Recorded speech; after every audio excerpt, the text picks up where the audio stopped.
Could Christian sacraments be a more stable source of our sense of identity than what we typically pull on, at least in kind of the Protestant world in America?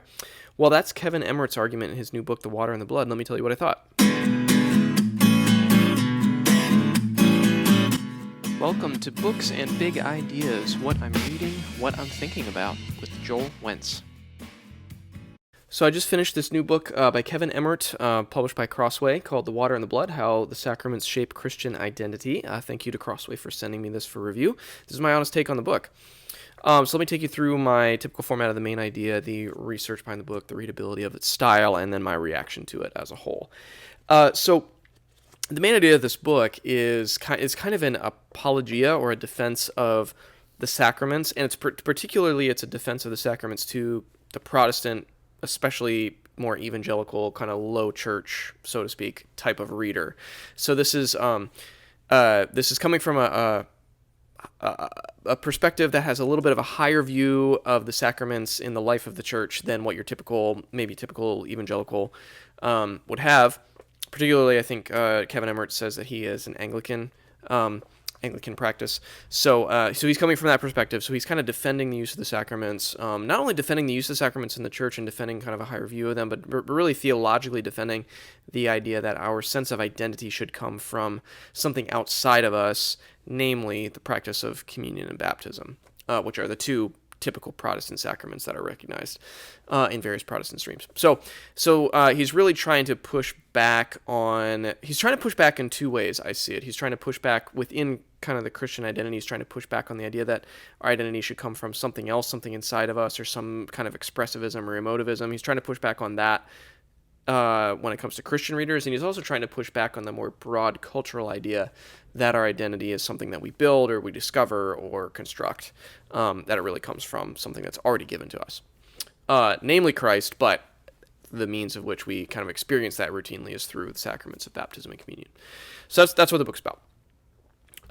The research of it is, it's not a heavily academic book. It's actually very scriptural and biblical. Like, it's in some ways you could read this as like a biblical theology of the sacraments. Like, he traces through kind of a holistic canonical biblical look, although more weighted in the New Testament than the Old, of the practice of baptism, the practice of communion. What did it mean as Jesus instituted it? What did it mean to his followers? What does it mean in a full biblical sense? So a lot of the research, honestly, is scripture.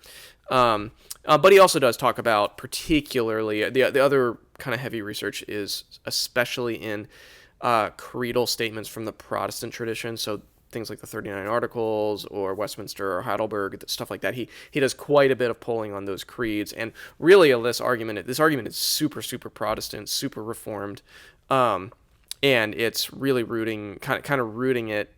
His apologia, like I said, his defense is kind of trying to be very explicitly Protestant, very explicitly Reformed, and so he roots it in a lot of those creeds and those creedal statements, and then also makes the case that those should be paid attention to, and not just dismissed as some sort of meaningless tradition or something that we don't need to pay attention to. So that's really the research. A lot of scripture, and then a lot of the kind of founding documents, so to speak, of the Protestant Reformation. Now the readability of it. The readability of this book is it's readable. It's not hard to read at all in terms of style. But I did want to offer some, and I'll say more about this in my reaction in a moment. But so it's a little hard to articulate this. I found it was not hard to read at all in terms of accessibility, in terms of approachability. It's very easy to understand.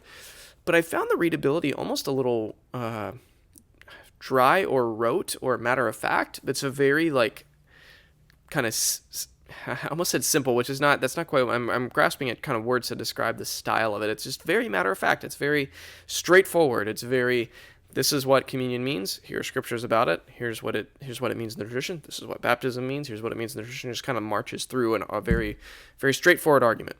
Now, for me, I don't love that style, just purely readability, purely kind of a subjective reaction to this. I don't love that style. That might be a style. I actually think that is a style that works probably pretty well for certain types of readers, which I'll say more about in my reaction in a second. But I found it very readable, but not really a style that I loved, if that makes sense. Okay, and then that's really tees up my reaction to this book. Okay, so I was interested in this book because I am someone who I actually am I'm confirmed in the Anglican Church. Um, that's a whole other subset of my story because I'm a pastor not in an Anglican church, but I am a confirmed Anglican, which is maybe that's a little bit of head scratcher.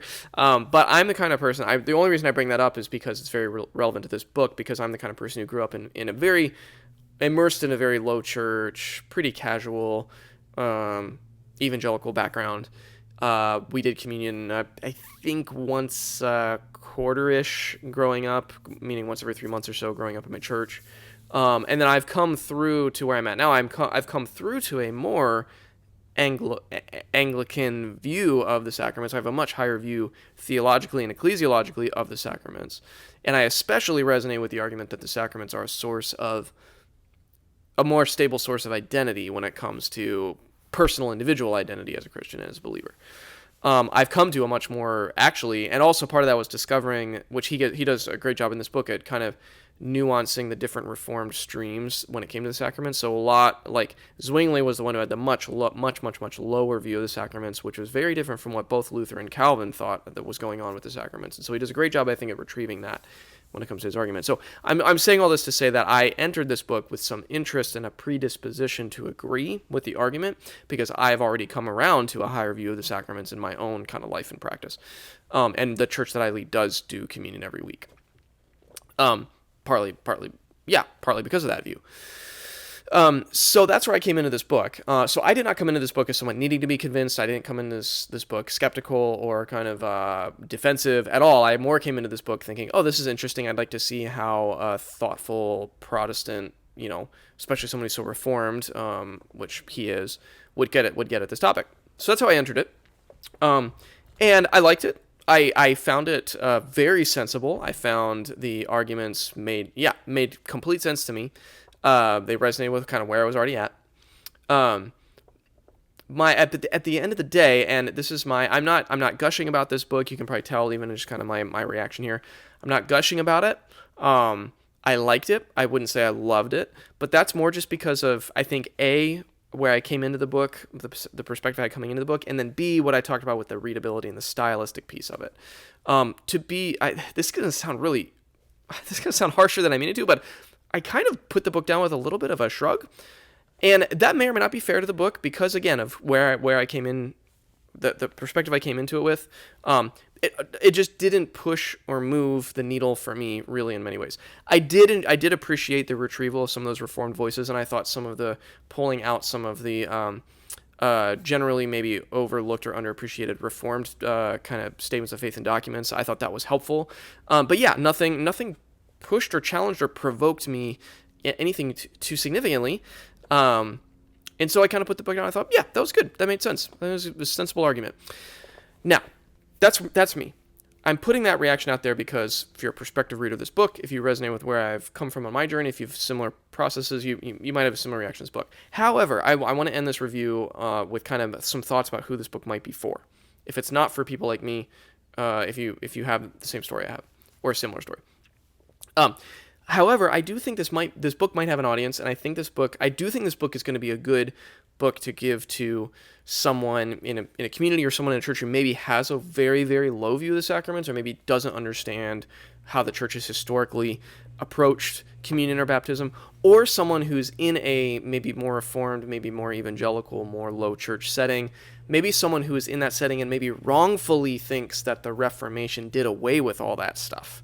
Someone who wrongfully thinks that the Reformers chucked out anything related to high church sacramental traditional stuff like communion and baptism. Someone who thinks that that's what it means to be a good kind of evangelical Reformed person. This book, I think, would be a great corrective to them. And I also do think it's very approachable and readable in that kind of straightforward style that I talked about. So it's going to be easy to give to somebody who doesn't have a high interest in reading or doesn't read a ton of books or whatever. So I think that kind of reader and kind of audience, I think this book is set up well for them, but that's pretty specific. So you're going to hand this book to somebody who isn't going to have a lot of margin for reading in their life, but who might need to be challenged or pushed or even just given a new frame to think about how do the sacraments kind of what place do the sacraments have in the life of the church, especially of a more reformed evangelical type? So that's, I think, if I could hazard kind of a suggestion as to who the book The Water and the Blood is for, I think it's for those people. It's a very straightforward, accessible, sensible, historically grounded, very scripturally grounded argument for the importance of the sacraments in the life of the believer. And to that end, I think great. I'm glad that this book exists, even if it's not something necessarily that I was stirred or provoked or pushed or challenged by. So those are my thoughts on The Water and the Blood by Kevin Emmert and Crossway. Thanks, as always, for taking some time to watch.